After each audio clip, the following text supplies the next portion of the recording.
গরিব, আপনি গরিব হবেন না যদি এই আমলগুলো আপনি নিয়মিত করতে পারেন। ছোট ছোট আমল, ছোট ছোট আমলের মাধ্যমে আল্লাহ রিজিক বাড়ায় দেন, আল্লাহ ধনী করে দেন। ধন ধরে তো দরকার আছে, টাকা পয়সার দরকার আছে, কারণ আমাকে খেতে হবে, আমাকে পড়তে হবে, আমাকে হচ্ছে থাকতে হবে, বাড়ি বানাইতে হবে, বাড়ি থাকার জন্য অন্তত একটা ঘর বানাইতে হবে, আমাকে চলাফেরার জন্য একটা বাহন দরকার, বাচ্চা কাচ্চার লেখাপড়ার খরচ আছে, তাদের খাওয়া দাওয়ার খরচ আছে, মেডিসিন প্রয়োজন হয় মাঝে মধ্যে। তো এই যে এই জিনিসগুলো সব মিলিয়ে জিলে খরচের প্রয়োজন হয়, আমাদের অর্থের প্রয়োজন হয়, আমাদের দান করতে হয়, আমাদের সদকা করতে হয়, হজ জাকাত করতে হয়, মাদ্রাসা মসজিদ বানাইতে হয়, এগুলোর জন্য অর্থের প্রয়োজন আছে। নবী মুহাম্মদ সাল্লাল্লাহু আলাইহি ওয়াসাল্লাম স্বয়ং অর্থের জন্য, রিজিকের জন্য আল্লাহর কাছে প্রার্থনা করতেন যে আল্লাহ, যতটুকু সম্পত্তি হইলে, যতটুকু রিজিক হলে আমাকে অন্যের কাছে মুখাপেক্ষি হতে হবে না, ওই পরিমাণ রিজিক তুমি আমাকে দান করো। তা আমাদের তো দরকার, আমাদেরও যতটুকু প্রয়োজন আছে ততটুকু আমাদের দরকার, এবং স্বাচ্ছন্দ্যভাবে আমরা চলতে পারি, আরাম আয়েশে যাতে আমরা চলতে পারি, সেইটুকু রিজিক দরকার। যদি আপনার রিজিকের অভাব থেকে যায়, অর্থের সংকট থেকে যায়, আপনার ইবাদতে ঘাটতি চলে আসবে। রিজিকের টেনশনে, রিজিকের পেরেশানির কারণে আপনার ইবাদত থেকে মন উঠে যাবে।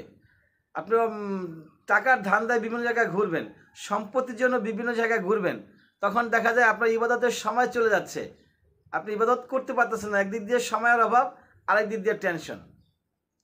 আর যদি আপনার কাছে পর্যাপ্ত পরিমাণে রিজিক থাকে, তাহলে ইবাদতগুলো আরামসে হয়ে যাবে ইনশাআল্লাহ।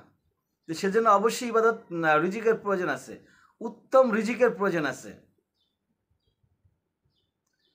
আমাদের হালাল রিজিক, কিভাবে আমরা হালাল রিজিকের মাধ্যমে আমরা আমাদের সম্পদগুলো বৃদ্ধি করতে পারি, আমরা আমাদের নিজেদেরকে আরেকটু উপরে উঠাইতে পারি, সেজন্য আমরা সর্বদাই চেষ্টা করব।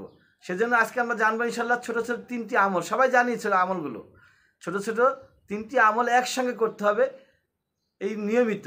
1 নম্বর হচ্ছে সূরা ইখলাস। সূরা ইখলাস 7 বার পাঠ করতে হবে। সূরা ইখলাস আমরা সবাই জানি, সূরা ইখলাস 7 বার পাঠ করতে হবে। অবশ্যই প্রথমে দুরূদ পাঠ করতে হবে মিনিমাম 3 বার, তারপর হচ্ছে ইস্তেগফার পাঠ করতে হবে, তারপরে সূরা ইখলাস। অবশ্যই সূরা ইখলাসের পূর্বে বিসমিল্লাহ পাঠ করতে হবে, বিসমিল্লাহির রহমানির রহিম। কুল হুয়াল্লাহু আহাদ আল্লাহুস সামাদ লাম ইয়ালিদ ওয়া লাম ইউলাদ ওয়া লাম ইয়াকুল লাহু কুফুয়ান আহাদ। 7 বার, মিনিমাম 7 বার পাঠ করতে হবে। তারপরে 7 বার পাঠ করতে হবে ইয়া রাজ্জাকু।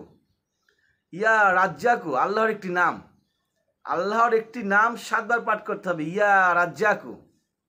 তারপর হচ্ছে আল্লাহুম্মা ইন্নী আউযুবিকা মিনাল বুসি ওয়াত তাবাউস। এই ছোট দোয়াটি 1 বার পাঠ করতে হবে, এই ছোট দোয়াটি পাঠ করতে হবে 1 বার। এটা হচ্ছে এই আমলটা আপনি ফজর নামাজের পরে পড়লে ভালো হয়। ফজরের নামাজ ছাড়াও যে কোনো নামাজের পরে পড়লে ভালো হয়, নামাজের পরে পড়ে হচ্ছে উত্তম। ফজরের পরে পড়লে সবচেয়ে উত্তম হয়। সেটা যদি না হয়, না পড়েন, মনে না থাকে, তাহলে জোহর, আসর, মাগরিব, এশা যে কোনো নামাজের পরে পড়াটা হচ্ছে ভালো।